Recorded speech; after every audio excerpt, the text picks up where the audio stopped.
On the edge of the Sahara Desert, huge, sprawling ruins stand out against a dry landscape. Once upon a time, this was a busy Roman metropolis, one of the empire's last outposts in the south. But then its buildings were abandoned and left to sink into the sand for 1,000 years. What happened to the city of Timgid, and where did its people go? But as time went on, it met a terrible end.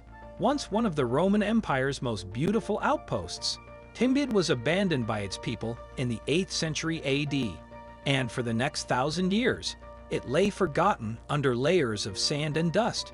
In the 18th century, a strange Scottish explorer found its haunting remains, and the story of this eerie ghost city slowly began to come to light. It would have been a tragedy to try to find a way through the Oars Mountains and into the Sahara Desert. Instead, Trajan started building a new city, and it is still a shocking example of how well the Romans knew how to plan a city. Built on a grid system, the Metropolis was laid out in the shape of a square, with two main streets running north to south and east to west. At the point where these two streets met, a forum was built. Every other year, the emperor would release 200 soldiers from service and give them a plot of land in the city to retire on. This gave the area a sense of security, especially since it had been abandoned for many years. During that time, the city's Christian residents lived in peace with those who followed the old religions. However, something happened that brought the once great city to its knees. Even though he was well prepared for the job and had a sharp academic mind, he soon fell out of favor. It seems that his personality didn't fit with that of his bosses, and he was fired in 1765. Not one to go back to Britain with his pants down, Bruce instead decided to go on a big adventure. With the help of Luigi Balliagani, an artist from Florence, he went on a trip through Africa, documenting his travels as he went. At the beginning of their trip, Bruce and Balliagani explored the desert in the south of Algeria. They hoped to find evidence of ancient civilizations in the desert, and on December 12, 1765, they did just that.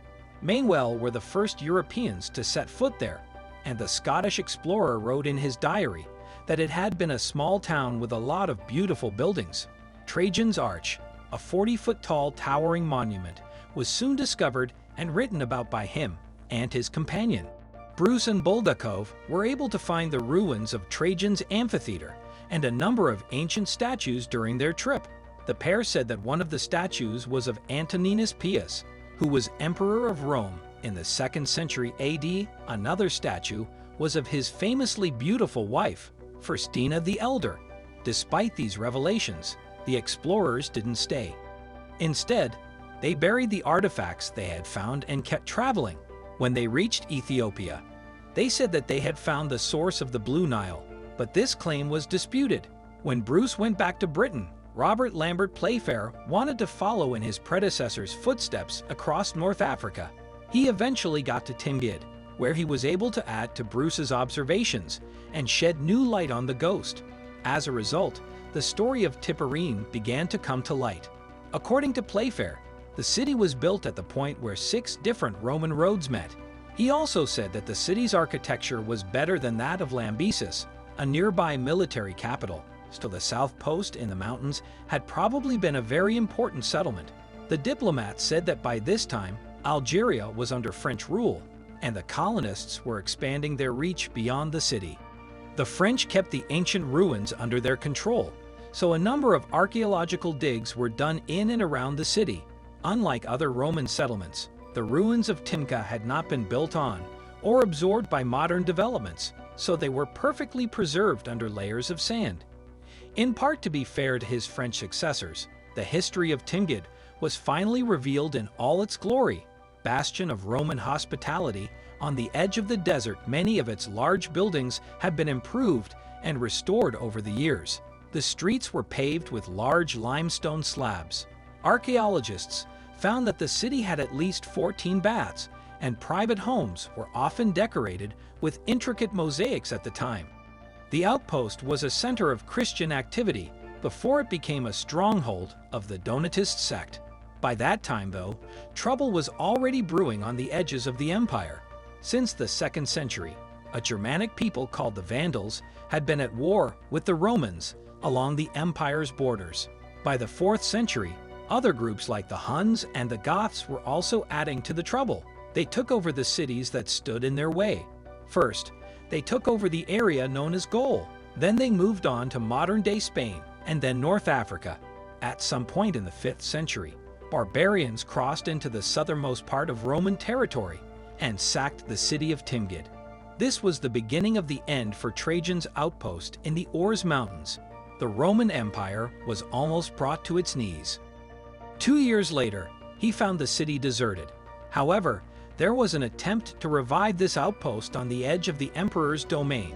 Using bricks from the ruins of Timgid, workers built a new fort on the outskirts of the city.